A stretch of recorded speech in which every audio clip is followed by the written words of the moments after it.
Welcome to the front lines of the digital age, where the desert sands of Coachella are turning into gold mines for the internet elite. We are looking at an influencer takeover of epic proportions, as stars like Sabrina Carpenter and Justin Bieber hit the stage while creators like Justine O and Emmy Hartman navigate a high-stakes business landscape where one post can equal a massive payday or a sudden uninvited snub. Looking for a fast-charging, ultra-responsive stylus for your iPad? Meet the 2X Fast Charge Active Stylus Pen, designed for 2018 to 2025 Apple iPads.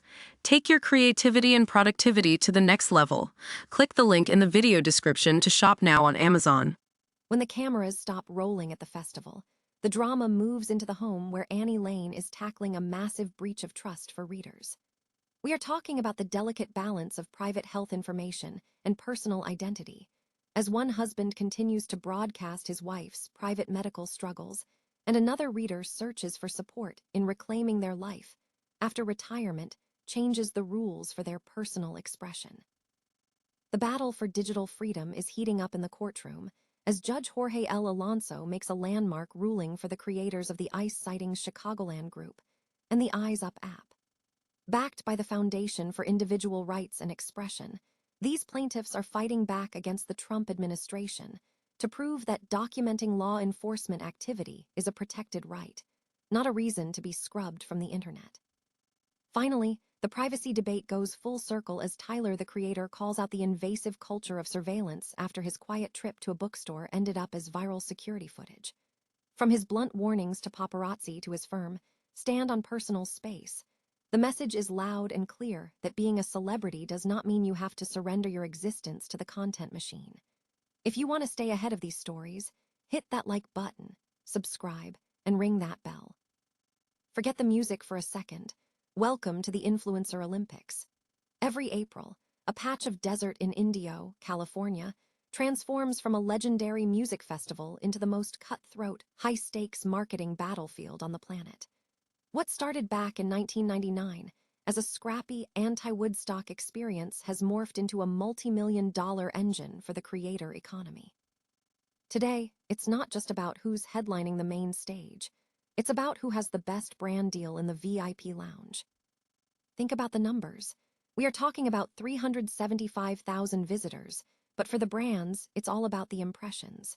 Since 2011, Coachella has been aggressively weaving corporate sponsors into the DNA of the festival. And where the brands go, the creators follow. For someone like Justine O, a TikToker with over 300,000 followers, the evolution is clear. It's a business. In 2024, she got the perks, free tickets, travel, the whole experience. By 2025, she was walking away with a $25,000 check. This is the power of the influencer-dependent marketing strategy. One viral moment in the desert can pull in more social traffic than a brand could get in an entire month of traditional advertising. Pinterest's Sarah Pollock puts it plainly. It's all about the reach. But that reach comes with a massive target on your back. When influencers push brands, they aren't just selling a product, they're lending their credibility. And when that brand is under fire, like the recent boycotts surrounding Starbucks, the audience bites back. The internet has become incredibly skilled at calling out the sellout vibe, with creators even posting satire about being sponsored by the likes of Lockheed Martin or health insurance giants. It's not all glamour, either. The competition is so fierce that brands are becoming more ruthless, cutting ties at the last minute to trim their budgets. Creators like Emmy Hartman have faced the sting of locked-in deals being canceled right before showtime. But for those who make the cut, it's the ultimate networking flex. Mickey Gordon's McMansion takeover proves that if you play the game right, Coachella isn't just a concert, it's the peak of your career. So, is this the death of the festival experience, or just the natural evolution of our digital age?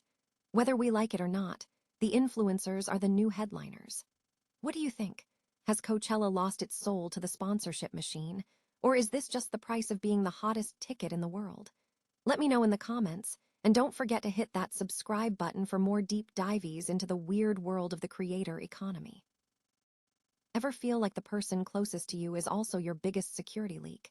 Today we are diving into a letter from a wife who is at her wit's end because her husband treats her private medical history like public property. For 26 years, she has lived with a man who thinks he's just being gregarious. But let's call it what it really is, a fundamental breach of trust. When she had a cancer scare, he told everyone, colleagues, family, friends, before she even had her own test results. That is not just chatty, that is a betrayal of the sanctity of marriage. And the kicker, he thinks "I forgot" is a valid excuse. It's not. Boundaries exist for a reason, and in a marriage, you aren't just partners. You're supposed to be the vault for each other's vulnerabilities. If your spouse is burning through your privacy like it's cheap gossip, it is time for a hard pivot. Annie Lane's advice is spot on. Stop treating this as a quirk and start treating it as a boundary issue. If he can't respect your wishes, you have to lock down the information flow, switch to paperless billing, alert your doctors, and protect your own data. Your life is not his story to narrate. Moving on to our second story, we have a retired husband struggling to reconcile his identity with his wife's comfort levels. He is a longtime crossdresser, and while his wife previously tolerated it while she was at work, her retirement has effectively closed them all, so to speak. He's frustrated, feeling stifled, and longing for more acceptance. This is a classic case of a shifting dynamic. What worked when they had separate schedules is failing now that they are under the same roof 24/7. Annie's advice here is crucial. This is the moment for a vulnerable, honest conversation. It is not about forcing her to be your stylist or your biggest fan. It is about finding a way to exist in your own skin without jeopardizing your partnership. Whether it's negotiating, me time, or bringing in a couples counselor to navigate the discomfort, remember that compromise is the glue of a long-term relationship. What do you think? Is oversharing in a marriage a deal breaker, or is it just a personality flaw you learn to work around? Let me know your take in the comments below. Don't forget to like and subscribe for more deep dives into the messiness of human relationships. And always remember, you own your story. Don't let anyone else write the ending. Have you ever wondered if the government can simply force a private company to delete your digital footprint? It sounds like something straight out of a dystopian novel, but for the creators of ICE sightings and the Eyes Up app, it was a harsh reality. These platforms weren't doing anything illegal. They were simply using publicly available data to track ICE activity. Yet, under the previous administration, they were purged from Facebook and the Apple App Store after officials allegedly leaned on these tech giants to pull the plug. But now, the tide is turning.